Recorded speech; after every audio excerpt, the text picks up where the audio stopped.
Di sini kita punya soal tentang perbandingan. Pertama, kita punya 45 liter beras. Dikatakan 45 liter beras ini cukup untuk 5 orang dalam 10 hari. Jadi kita analisa dulu untuk yang 45 liter. Dikatakan di sini ini cukup untuk 5 orang, ya kita bikin tabel, ini adalah orang, ini adalah harinya. Untuk 5 orang, ini dalam 10 hari habisnya. Nah, sekarang kita mau jadikan hari ini menjadi 1 hari. Kenapa? Karena di sini yang ditanya adalah ketika 72 liter beras dalam sehari. Maka kita cari dulu, kalau 45 liter itu untuk berapa orang dalam sehari. Maka di sini kita mau harinya menjadi satu hari. Nah, ini berapa orang? Kita misalkan X. Nah, kita analisa dulu apakah ini perbandingan senilai atau berbalik nilai. Nah, kita lihat, ketika kita punya persediaan beras, dimakan oleh 5 orang, itu membutuhkan 10 hari.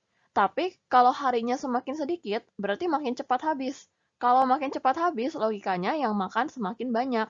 Maka di sini, ketika harinya berkurang, justru orangnya bertambah. Maka ini bukan perbandingan senilai.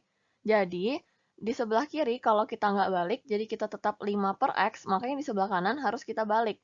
Di sini 10 per 1 jadinya 1 per 10, jadi satunya di atas. Ya, jadi dia perbandingannya berbalik gitu. Nah, di sini kita bisa langsung kali silang aja, di mana di sini 5 kita kalikan ke 10, hasilnya adalah 50, harus sama dengan X kita kalikan ke 1, X kali 1 tetap X. Maka kita dapatkan X-nya adalah 50, di mana X ini tadi melambangkan orang, maka satuannya adalah orang. Jadi, 45 liter itu cukup untuk 50 orang dalam 1 hari.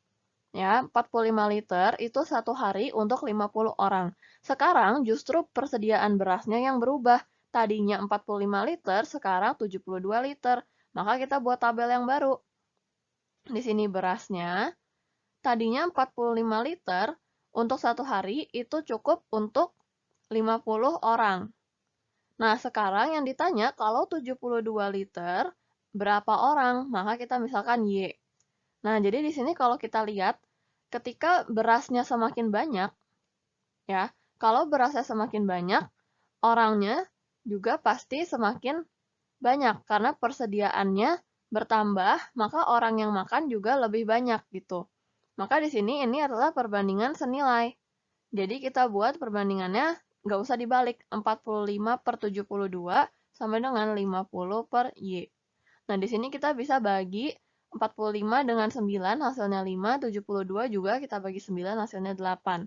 Kemudian kita bisa kali silang, 5 kita kalikan ke Y, hasilnya adalah 5Y, ini harus sama dengan, di sini 8 kita kalikan ke 50, hasilnya adalah 400. Untuk mendapatkan Y, kita membagi kedua ruas dengan 5, 5Y bagi 5 hasilnya Y, sama dengan 400 bagi 5 hasilnya 80.